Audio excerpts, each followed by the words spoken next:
En el nombre del Padre, y del Hijo, y del Espíritu Santo.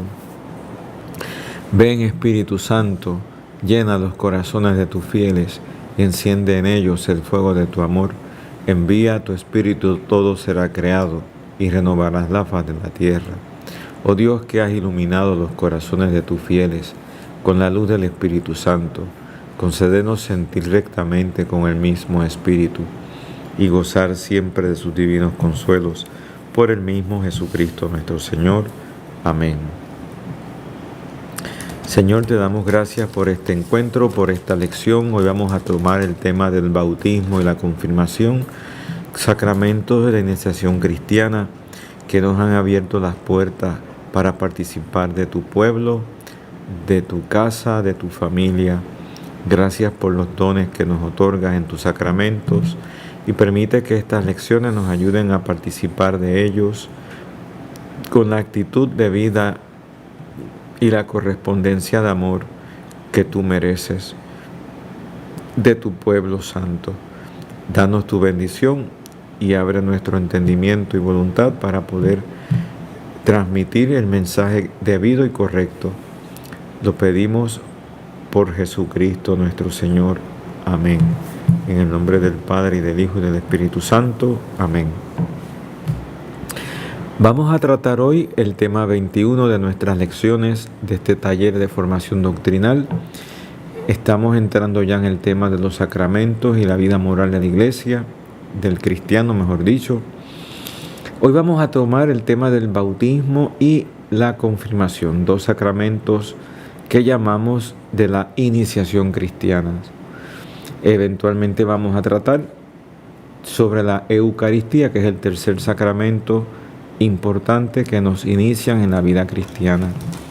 Como la Eucaristía es el sacramento fundante, culmen, central de la fe, dedicaremos 2 lecciones. Hoy vamos a tratar de resumir en esta lección 2 sacramentos, bautismo y confirmación. Queda claro por la clase pasada de lo que eran los sacramentos que el bautismo nos incorpora a la Iglesia. El que lo recibe la vida, muerte y resurrección de Jesucristo como participación en su vida. O sea que un bautizado, hemos dicho, participa de la vida de Cristo, se le comunica por la gracia, como un don. Y el cristiano en el bautismo se le confiere como un sello espiritual que no se borra nunca, es indeleble, de esa pertenencia que tiene a Cristo. Por eso el bautismo se recibe una sola vez en la vida, no se repite. De igual manera, la confirmación es un sacramento que confiere este sello que se llama el carácter, igual que el bautismo, donde el cristiano queda configurado de un modo específico y especial a la misión sacerdotal de Jesucristo. Y por eso tampoco se recibe más de una vez la confirmación. Son 2 sacramentos que imprimen este carácter, este sello indeleble que no se borra nunca y que es un distintivo en toda la eternidad. Las almas que van al cielo, confirmadas y bautizadas, pues obviamente todas bautizadas, tendrán ese sello espiritual indeleble que le marca, le distingue del que no lo tiene. Y el cristiano bautizado y confirmado está destinado a participar de la misión evangelizadora de la Iglesia en virtud de estos 2 sacramentos. Dicho esto, como forma de resumen, vamos a empezar a tratar el tema de hoy. Vamos primero con el tema del bautismo. Vamos a ver su fundamento bíblico y su momento institucional. ¿Cuándo Cristo instituyó el sacramento del bautismo? Bueno, en el Antiguo Testamento, de tantas figuras, imágenes que van como anticipando, adelantando lo que es la realidad del bautismo, se destaca sobre todo el diluvio universal que se narra en los primeros capítulos del Génesis. ¿Se acuerdan cuando el arca de Noé, la figura de Noé y sus hijos, que son como un resto que Dios salva de toda la humanidad pecadora, y a través del agua se purifica la humanidad, ¿no? También el paso del pueblo hebreo por el Mar Rojo, cuando fue liberado a través de Moisés del faraón y todo el abuso que tenía esclavizado al pueblo hebreo, y Dios se sirve del instrumento Moisés para sacarlos de allí, llevarlos al Sinaí, al desierto, donde Dios quería hacer alianza, darle una tierra prometida. Ese paso de la esclavitud por el mar, por el agua, a la tierra de libertad, es otro símbolo del bautismo. De igual manera, la circuncisión, que a través de Abraham, Dios instituye un modo concreto de pertenencia de los nacidos al pueblo de Dios, al pueblo de la alianza. Y todas estas imágenes se mencionan en el Nuevo Testamento, aludiendo a ella para entender el sacramento del bautismo. Por ejemplo, en la primera carta de San Pedro, en el capítulo 3, versículo 20. En la primera carta de San Pablo a los Corintios, capítulo 10, versículo 11. Y en la carta de San Pablo a los Colosenses, en el capítulo 2, versículo 11. Así que con el bautismo, con este rito del agua, se une a la preparación doctrinal, a la conversión y al deseo de la gracia, que son como los pilares para que uno que se prepara al bautismo reciba toda la eficacia de este don que Dios da al hombre a través de la iglesia. Jesús, fíjense que cómo empezó su ministerio público, dejándose bautizar en las aguas del Jordán, el río Jordán, iniciando su ministerio público. Así lo narra los evangelios todos, ¿no? El Señor se hace presente en aquellas filas de la gente que iba donde Juan el Bautista y se deja bautizar por él. No por necesidad, sino por una solidaridad redentora con la humanidad pecadora, ¿no? El que no cometió pecado se hizo pecado, dice San Pablo. Es decir, quiso participar de la suerte del hombre, tomando su condición humana y entrando en este gesto de dejarse bautizar en el río Jordán, dándonos por tanto como un ejemplo de la necesidad de este cambio, de este entrar y sumergirse en lo que va a significar para él el bautismo. Jesús habla de su muerte como el bautismo. ¿Verdad? Por tanto, en esa ocasión, cuando Jesús va al río Jordán a bautizarse, quedó definitivamente indicada el agua como el elemento material del signo sacramental. Se abren además los cielos, dice el Evangelio, y descendió el Espíritu Santo en forma de paloma, y se oyó la voz del Padre confirmando que aquel era su Hijo, la filiación divina de Cristo. Todo este acontecimiento, teofanía, revela en la cabeza futura de la iglesia, que es Cristo, lo que se realizará en todos los miembros de una manera sacramental. Es decir, cuando tú te bautizas, también se abre el cielo para ti. El Padre te hace su Hijo y se te otorga el don del Espíritu Santo que te configura con la vida del Hijo.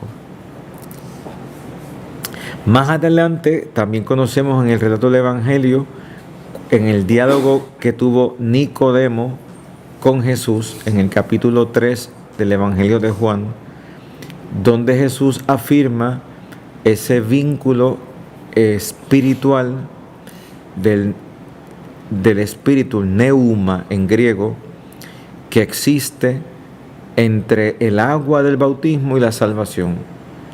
El que se bautice se salva, ¿no?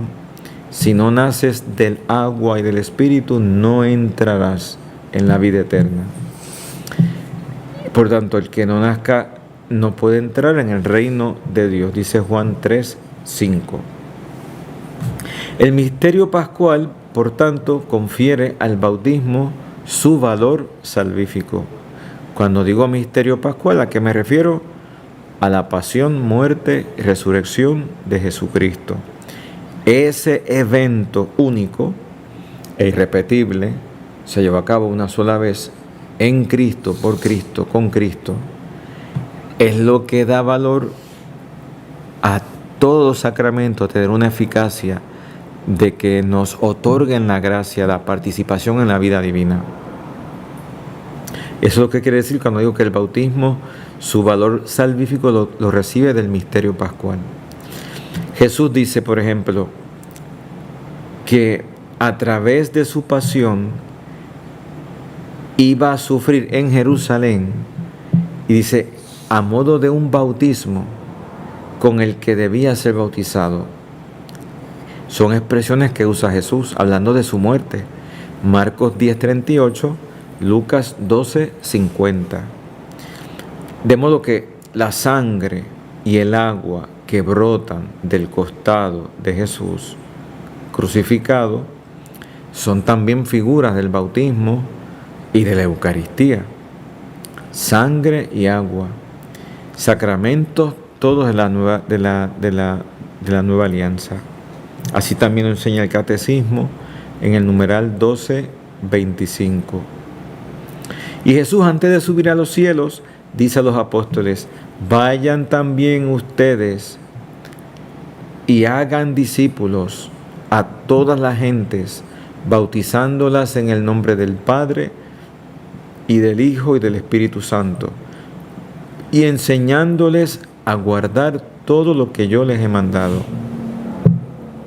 Pues este mandato es fielmente seguido a partir del día de Pentecostés y señala el objetivo primario de toda evangelización. Decía Santo Tomás de Aquino, este santo que escribió en el siglo XIII tanto sobre la teología, es el doctor de la Iglesia, que la institución del bautismo fue múltiple. Dice, respecto a la materia, en el bautismo de Cristo, su necesidad fue afirmada, como decía en Juan 3:5, el que no se bautice no entra en el reino de los cielos. Y su uso comenzó cuando Jesús envió a sus discípulos a predicar y a bautizar. Así que su eficacia proviene de la pasión y su difusión es proclamada por Jesús cuando envía a los apóstoles: vayan y bauticen. Antes de subir a los cielos en la ascensión, Él manda a los apóstoles: vayan por todo el mundo y bauticen en el nombre del Padre y del Hijo y del Espíritu Santo. Mateo 28:19. Bueno, pues eso es como un resumen de este fundamento bíblico y de la institución del bautismo. Jesús lo instituye, por tanto, en el mandato de los apóstoles de que vayan por el mundo y bauticen en nombre de la Trinidad. Le está dando la materia, sabemos cómo es la materia porque Él se dejó bautizar en el Jordán, y la forma: vaya en el nombre del Padre y del Hijo y del Espíritu Santo. Por eso la Iglesia, en la forma válida de bautizar, es mencionando la Trinidad. No se bautiza en el nombre de Jesucristo ya, no. Yo te bautizo en el nombre del Padre y del Hijo y del Espíritu Santo. Así es la manera como Jesús mandó y dijo en Mateo 28:19. Bueno, la justificación que nos llega por los efectos del bautismo.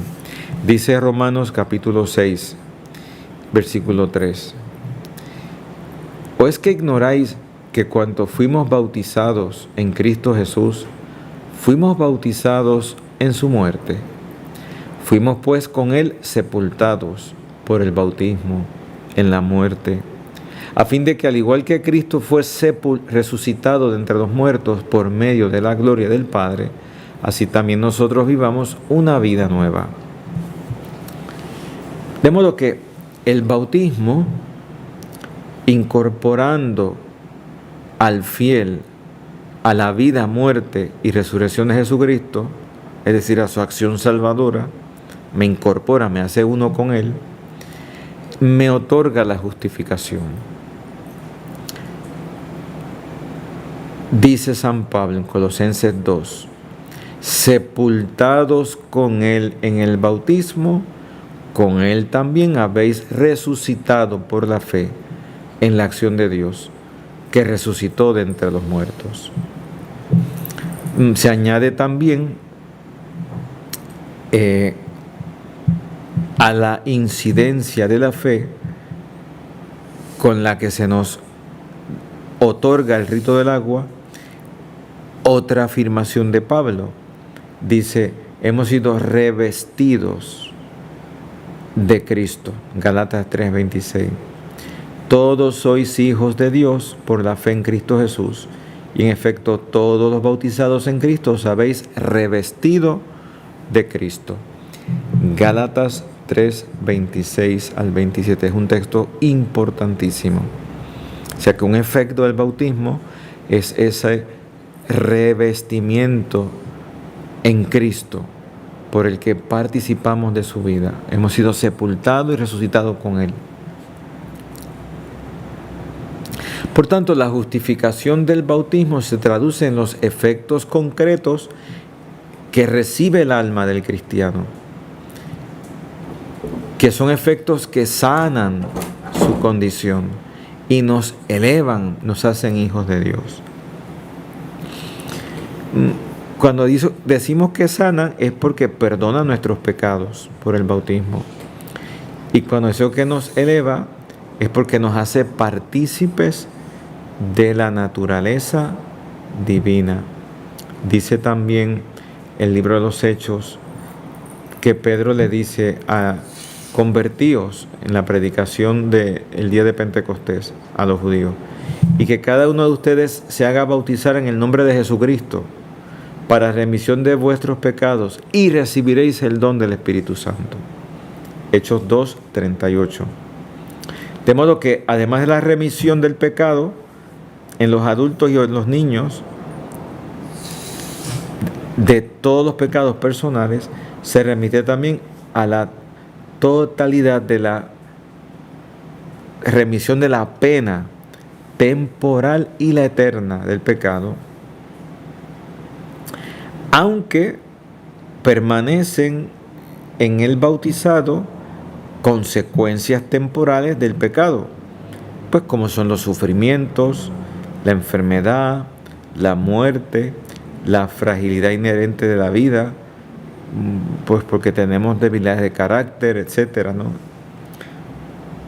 O sea, la concupiscencia, los malos deseos permanecen y constituyen todos como razón para mantener la lucha espiritual, el combate espiritual. Es decir, el juego de la libertad y la gracia siempre, donde el hombre va dándose a Dios, ¿no?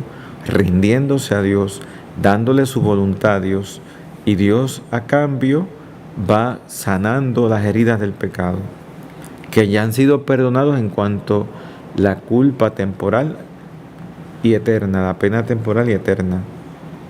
Es lo que se llama el fomes peccati en latín, en la concupiscencia, los malos deseos, que tenemos que seguir toda la vida matando, ¿no? Bueno, el aspecto que eleva, además del perdón de los pecados, que tiene el aspecto de purificación, ¿no? El aspecto que eleva el alma es la efusión del Espíritu que recibe uno cuando se bautiza. Dice en 1 Corintios 12, en un solo Espíritu hemos sido todos bautizados. porque se trata del mismo Espíritu de Cristo. Hemos recibido un espíritu de hijos adoptivos, como hijos en el Hijo. Con la filiación divina, el don de ser hijos de Dios, Dios confiere al bautizado la gracia santificante con todas las virtudes teologales y morales, además de los dones del Espíritu Santo. Por tanto, toda esta realidad de la gracia, el bautismo hace que en el cristiano se imprima como un sello, que hemos hablado ya, indeleble, el carácter de mi pertenencia a Jesucristo. Este sello no se puede borrar, es indeleble por ningún pecado, aunque el pecado impida al bautismo dar frutos de salvación.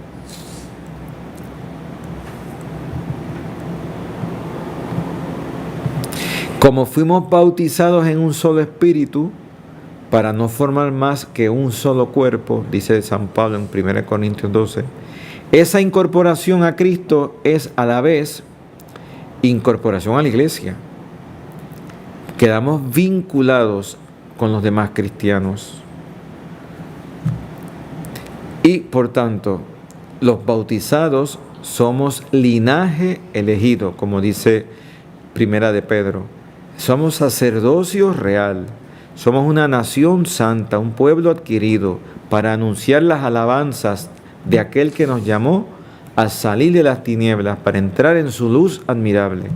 Dice San Pedro en 1 Pedro 2:9. De modo que participamos del sacerdocio de Jesucristo, que nos hace común a todos los fieles, y por tanto nos quedamos todos como obligados a confesar ante los hombres nuestra fe en la iglesia, ¿no? Participamos de la misión de la iglesia. ¿Y qué necesidad tenemos de ser bautizados? Pues en el Nuevo Testamento se afirma, en el libro de los Hechos, por ejemplo, capítulo 4, que no hay bajo el cielo otro nombre dado a los hombres por el cual podamos ser salvos, ¿verdad? Y puesto que ser bautizados en Cristo equivale a ser revestidos de Él, pues de igual manera debe entenderse que en toda su fuerza esas palabras de Jesús se hacen eficaces en nosotros. El que yo pueda creer y sea bautizado me salva. Y el negar yo a Cristo me condena. De modo que de alguna manera de aquí se deduce que es la necesidad del bautismo para la salvación. El bautismo es un aceptar a Jesucristo como Salvador, y negarlo pues sería como condenarme, ¿no? O sea que aún uno no bautizado materialmente, o sea que no recibió el agua, sino que va a ser juzgado por Dios en razón de que de la ley natural es en función de Cristo siempre. Es por la semilla del verbo que hay en cada época, en cada cultura, en cada ser humano, porque todo ser humano con capacidad racional, todo ha sido creado por Dios, todo ser humano, a imagen y semejanza de Dios.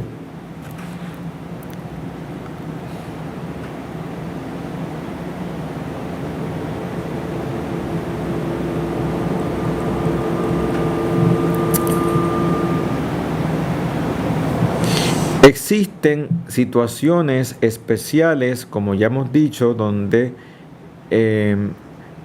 la gracia, el fruto del bautismo, la salvación, se puede adquirir sin la mediación sacramental. Como hemos dicho, los indios o los egipcios, porque no hay signo sacramental, precisamente por eso, no existe certeza de la gracia conferida.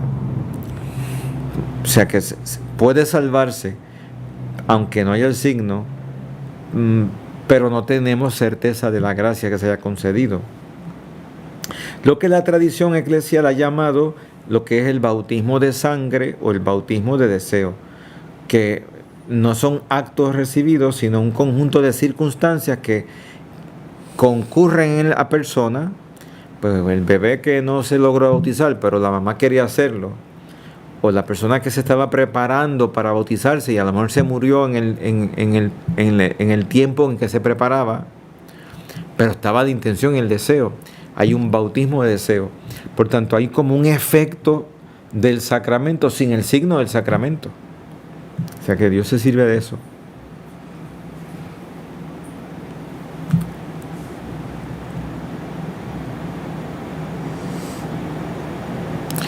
Esas situaciones de bautismo de sangre o de deseo no incluyen la de los niños muertos sin bautismo. A ellos la Iglesia solo puede confiarlos a la misericordia divina, como hacen el rito de las exequias por ellos. Pero es justamente la fe en la misericordia de Dios que quiere que todos los hombres se salven, lo que nos permite confiar en que haya un camino de salvación para los niños que mueren sin bautismo. Le digo un chismecito acá entre nosotros. La Virgen en Medjugorje dijo que ella tiene bajo su manto a todos los niños que mueren sin bautizar. Qué lindo, ¿no? Son cosas que no hay que creer, pero no están contrarias a lo que nos enseña la Iglesia, ¿no? Dios tiene siempre un camino de la misericordia que sobrepasa al hombre.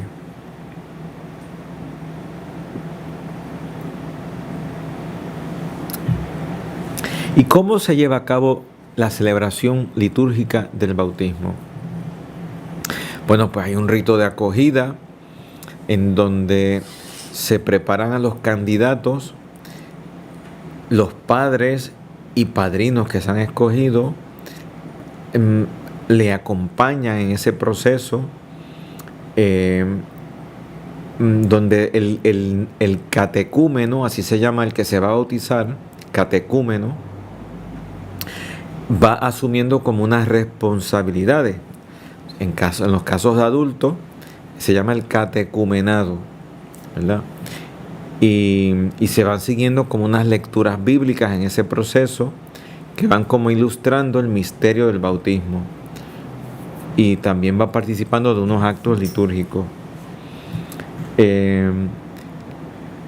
Igual manera, en el mismo día del bautismo, cuando son niños, pues el ritual del bautismo trae primero como un momento donde se acoge a la familia en el atrio de la iglesia, se introduce en la casa de Dios, hay una liturgia de la palabra que va iluminando el sentido del sacramento, hay como unos escrutinios a los padrinos que van a hacer la voz del niño bebé, y cuando es adulto, pues el escrutinio se hace al candidato a bautizarse cuando es adulto. O sea que hay toda una celebración.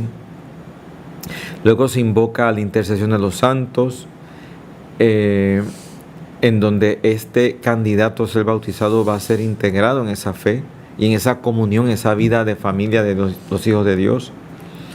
Luego se hace una oración de exorcismo en el ritual de los niños y en el de adultos, donde el sacerdote invoca la presencia de Dios sobre esa alma para que sea protegida y liberada de la acción del demonio. Luego viene la bendición del agua, que es la parte material con la que se efectúa el sacramento.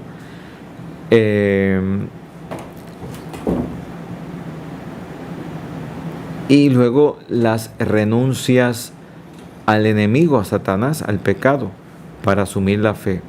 Entonces entra la fase sacramental de rito, donde se sumerge al candidato, si es adulto, en el agua, o se le infunde el agua por infusión, echándole agua por encima de la cabeza, ¿no? Ya son las dos maneras, ¿no? Por ablución, que es echando así, asperjando, por infusión o por inmersión.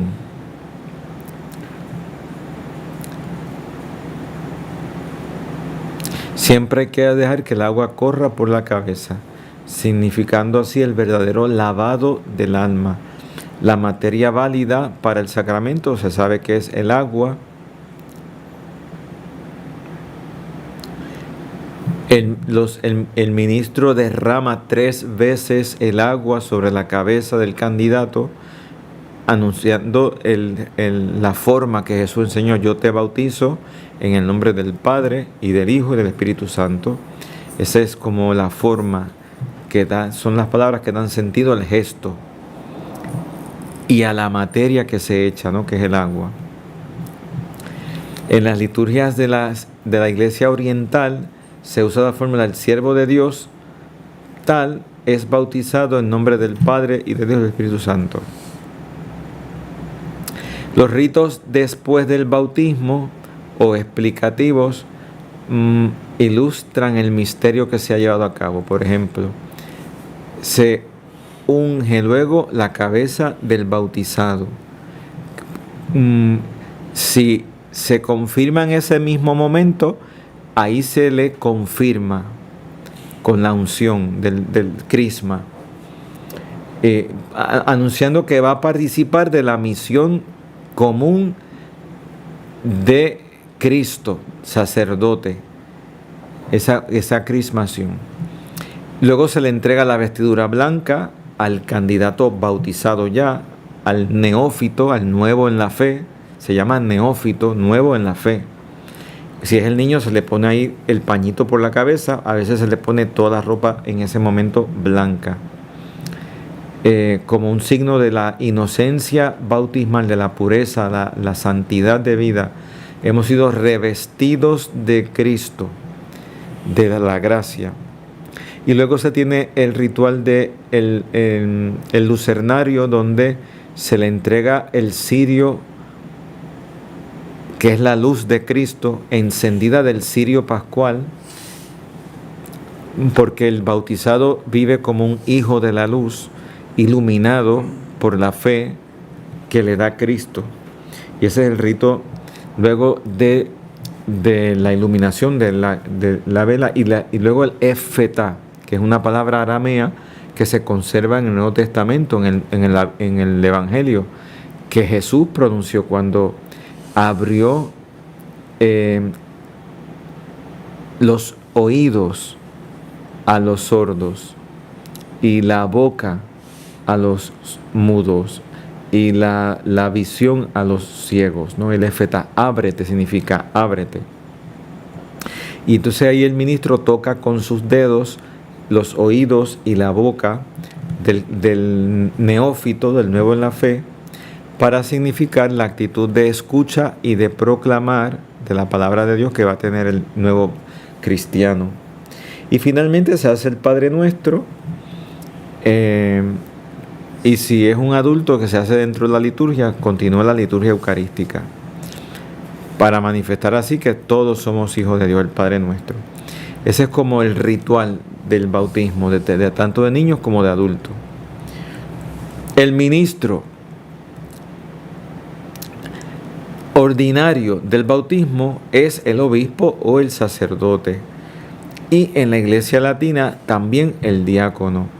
En caso de necesidad, de urgencia, cualquier bautizado, hombre o mujer, incluso un no cristiano, si tiene la intención de hacer lo que manda nuestra madre de la Iglesia, podría bautizar a una persona, qué sé yo, un muchacho está en un peligro de muerte con su tío que es ateo, y el muchacho que se está preparado dice: tío, aunque tú seas ateo, bautízame, di estas palabras con la intención de hacer lo que yo en la iglesia creo. Di: yo fulano te bautizo en el nombre de tal, y ese bautismo es válido en una emergencia. O sea, cualquier persona puede ser en un momento de emergencia un ministro válido del bautismo. ¿Quién puede ser bautizado? Todos los hombres y mujeres que no hayan sido bautizados, porque se bautiza una sola vez en la vida. ¿Y qué cualidades requiere en el candidato a bautizarse? Si es un niño, ya saben, cualquiera. Si es adulto, pues tener fe. Para bautizarse hay que tener fe ya en Jesucristo. Por tanto, los que no han llegado aún al uso de razón han de recibir el sacramento durante los primeros días de vida, tan pronto le permita la salud y la madre, ¿no? Y la madre. Como puerta a la vida de la gracia, el bautismo es un evento absolutamente gratuito, para cuya validez basta que no sea rechazado por parte de un adulto. Se requiere la fe del candidato, que es una fe eclesial y que se hace presente la iglesia en ese momento, porque él va a participar de esa fe, de la vida adulta de la fe. Existen, sin embargo, determinados límites en la praxis del bautismo de los niños. Por ejemplo, es ilícita o si falta el consentimiento de los padres, ese bautismo es ilícito. Por lo menos uno tiene que consentir, porque en el niño hace falta que se asegure que va a ser educado en la fe. O si no existe garantía suficiente de la futura educación en la fe, pues habría que posponer el bautismo. Y por eso es que se designan padrinos elegidos entre las personas de vida ejemplar para asistir al niño en esa educación. Por ejemplo, un papá que no se opone a que su hijo se bautice, y aunque él no es católico, no está opuesto a que tenga padrinos, porque el niño le dice: papá, yo quiero bautizarme, estoy en la escuela esta católica y yo quiero hacer esto, ser cristiano. Y después que no se oponga al menor y le procure los medios de que se reciba formación con unos padrinos, se puede. Y los adultos se preparan con un catecumenado, como decía, que es un periodo donde hay una catequesis, una preparación, donde se le va a adjudicar el día del bautismo los 3 sacramentos de la iniciación a la misma vez: bautismo, confirmación y Eucaristía. Y en ese periodo se busca que el candidato crezca en el deseo de vivir en gracia, de recibir el sacramento, de que reciba toda la instrucción para ser cristiano, etc.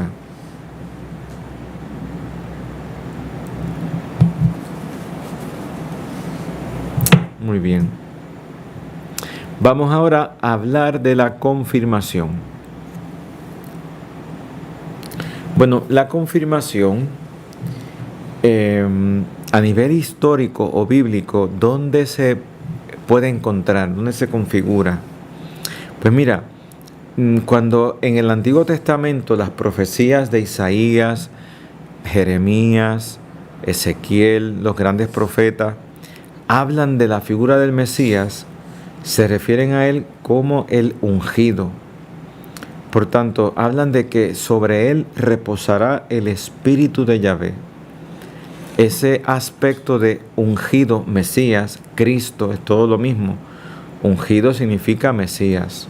Y en griego, Christos, Cristo. Pues esto, unido al carácter de elegido como enviado, así dice Isaías 42, he aquí a mi siervo, a quien yo sostengo, mi elegido, en quien se complace mi alma, en quien he puesto mi espíritu sobre él. Él dictará la ley a las naciones. Bueno, pues ese carácter de elección, en el texto profético del Antiguo Testamento, es aún todavía más explícito cuando se pone en los labios del mismo Jesús. Dice Jesús en la sinagoga de Nazaret, citando a Isaías: el Espíritu del Señor está sobre mí. Isaías dice 61:1, el Espíritu del Señor Yahvé está sobre mí, por cuanto me ha ungido Yahvé a anunciar la buena nueva a los pobres que me ha enviado. Jesús asumió esa palabra como propia. Cuando citó ese texto, dice: hoy se ha cumplido esta escritura. Bueno, pues algo similar se anuncia también en el entero pueblo de Dios, cuando dice Dios en Ezequiel: infundiré mi espíritu en vosotros y haré que os conduzcáis según mis preceptos. O sea que hay una promesa profética de que Dios va a infundir su espíritu a su pueblo. Ese espíritu con el que ha ungido a su hijo, a su siervo. Y eso es Ezequiel 36, 27. Y en Joel, el profeta Joel 3:2, se habla de la difusión universal de ese carácter de unción. Dice: hasta en los siervos y las siervas derramaré mi espíritu en aquellos días. O sea que en el Antiguo Testamento hay unas profecías de los tiempos mesiánicos, anunciando los tiempos mesiánicos, anunciando al Mesías, de que este será el ungido por el Espíritu, ungido por Dios. Y en el pueblo va a participar de esa unción del Espíritu de Dios. Por tanto, con el misterio de la encarnación, cuando el Verbo se hizo carne, se realiza la profecía mesiánica, Lucas 1:35, como le dice el arcángel Gabriel a la Virgen María: Él estará ungido con la fuerza del Espíritu Santo, y el Señor Dios le dará el trono de David su padre. Él será llamado el Hijo del Altísimo. El Espíritu estará con él. Bueno, pues ahí se confirma completamente y públicamente aquella unción que se vio en el Jordán cuando Jesús fue a bautizarse, que se vio que el Espíritu descendió en forma de paloma. Esa unción del Espíritu.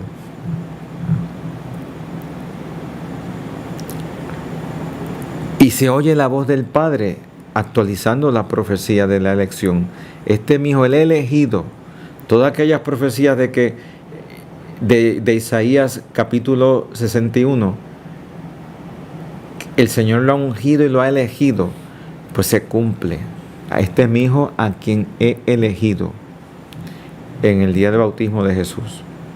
O sea que Él es el ungido, el Mesías, el elegido, en quien se cumplen las profecías y que se deja guiar por el Espíritu hasta el momento de su muerte. De hecho, después del bautismo, que hace, movido por el Espíritu, se fue al desierto. Y allí fue tentado por el demonio y ayunó 40 días.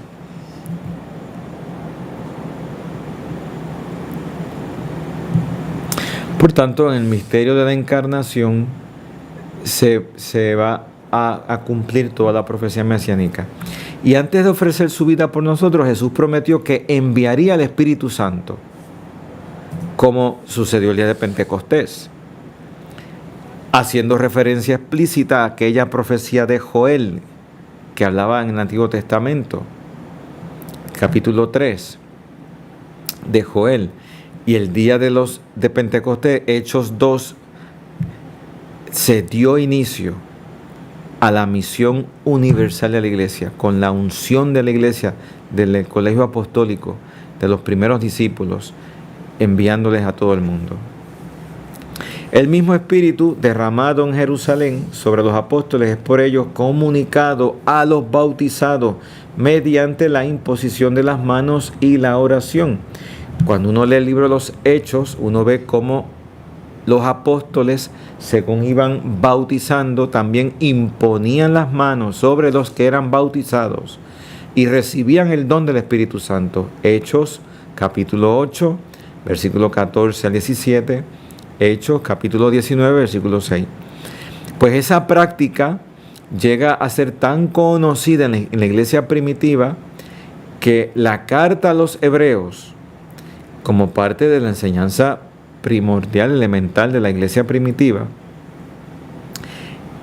toca ese tema como algo fundamental. En Hebreos capítulo 6, versículos 1 al 2. Por tanto, este cuadro bíblico se completa después con la predicación de San Pablo en sus cartas y de San Juan.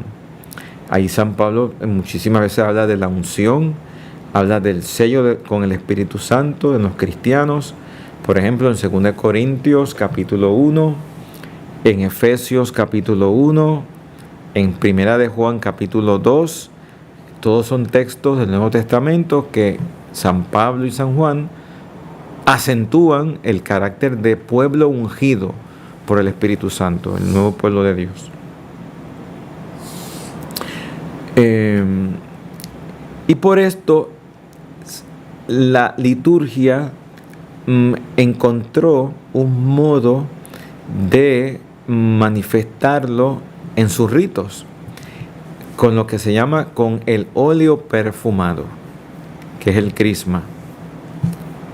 Estos mismos documentos litúrgicos atestiguan esa unidad entre el rito de la primitiva iglesia y los sacramentos de la iniciación cristiana, que se confieren durante la celebración pascual, que preside el obispo en la catedral, lo que llaman la misa crismal, de los crismas.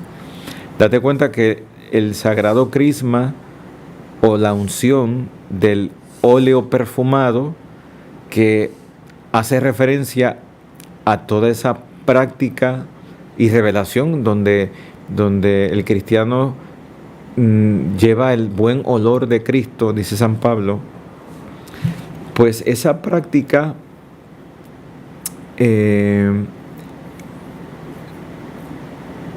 iba a decir algo, se me fue, el santo del cielo, cómo tiene esta práctica su fundamento en lo que van haciendo los cristianos en la primera época.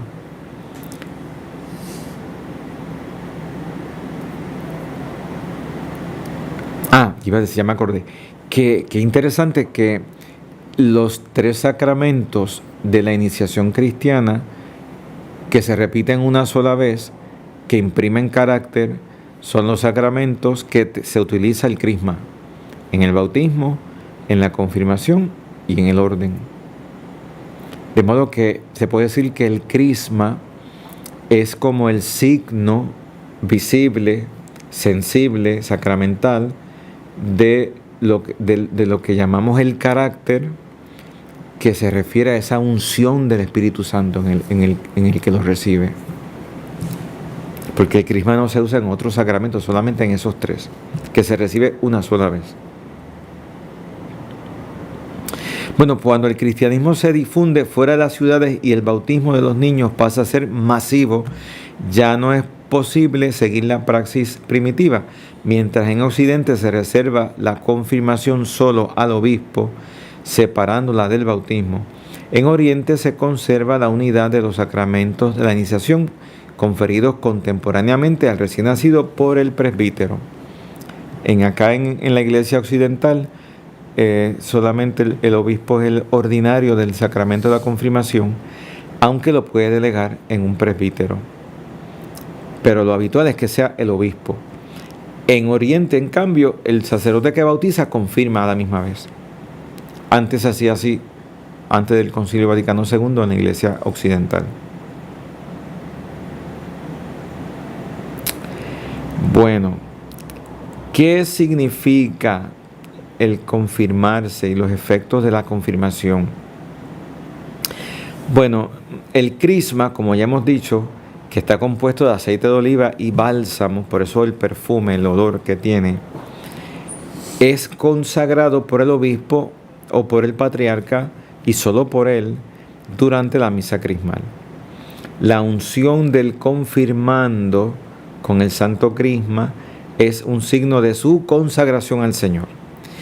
Dice el catecismo en el numeral 1294: por la confirmación, los cristianos, es decir, los que son ungidos, participan más plenamente en la misión de Jesucristo y en la plenitud del Espíritu Santo que éste posee.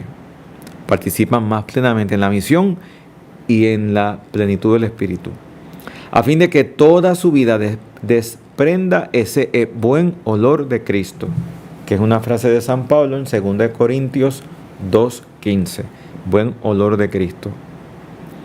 Por medio de esta unción, el confirmando recibe la marca, el sello indeleble, no, que no se borra, la marca del Espíritu Santo, el carácter. Esta unción es litúrgicamente precedida cuando se realiza separadamente del bautismo, con la renovación de las promesas del bautismo y la profesión de fe de los confirmandos. Primero, ya saben, se precede esa unción y luego se renuevan las promesas del bautismo y se profesa la fe. Dice el catecismo, así aparece claramente que la confirmación constituye una prolongación del bautismo.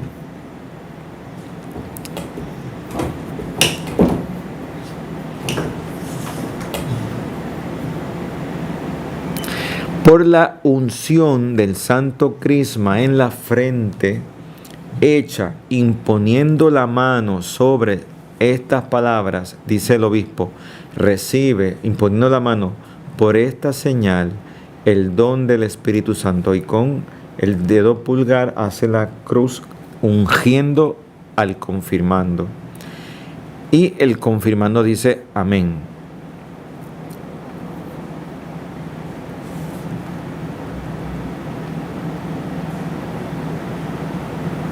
Y luego con el beso de la paz. La paz sea contigo y con tu espíritu. Antiguamente se le daba una pequeña cachetada al confirmando y le decía pax tecum. Entonces los puertorriqueños le decían el pateco, pues no entendían latín, el pateco era el pax tecum y era el gesto de la paz. Era como un despierta, ¿no? Despierta, que ya eres soldado de Cristo, ¿no? Y el bautizado y confirmado participa de la misión evangelizadora de la Iglesia en virtud de estos dos sacramentos, sin necesidad de recibir un mandato jerárquico. Por el hecho de ser bautizado o confirmado, cristiano, en otras palabras, tiene una misión de dar testimonio y anunciar la verdad de Jesucristo, que ha salvado su vida, ¿no? Su misión en el mundo. Bueno, pues el ministro de la confirmación, en cuanto sucesores de los apóstoles, solo los obispos son los ministros originarios de la confirmación. Dice la Lumen Gentium número 26, el Concilio Vaticano II. En el rito latino, el ministro ordinario es exclusivamente el obispo.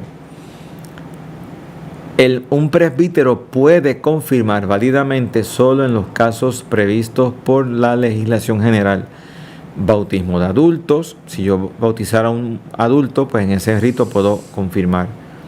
Acogida en la comunión católica, equiparación episcopal, peligro de muerte.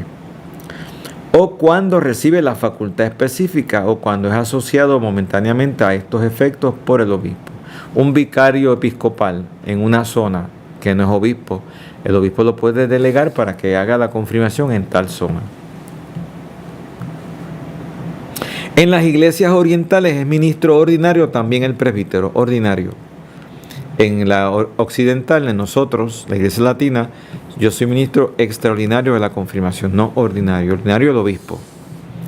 En la iglesia oriental, el presbítero es ministro ordinario, lo puede hacer en todo momento. Que debe usar siempre el crisma que consagró solo el patriarca, el obispo de la iglesia oriental. Como sacramento de iniciación, la confirmación está destinada a todos los cristianos, no solo a algunos escogidos. En el rito latino es conferida una vez que el candidato ha llegado al uso de razón. Acá en la iglesia nuestra requiere que el candidato ya tenga uso de razón. La edad concreta depende de la praxis local, ¿no? Las cuales deben respetar su carácter de iniciación. Se requiere una instrucción, por eso dan catequesis de confirmación, que es lo que estamos dando ahora. Que haya una intención de recibir esta formación para vivir en gracia en este compromiso con la iglesia. O sea, es como la praxis para la licitud, no para la validez, pues porque se puede siempre confirmar a un bebé y válidamente si hubiera necesidad en un caso de peligro o de muerte, ¿no?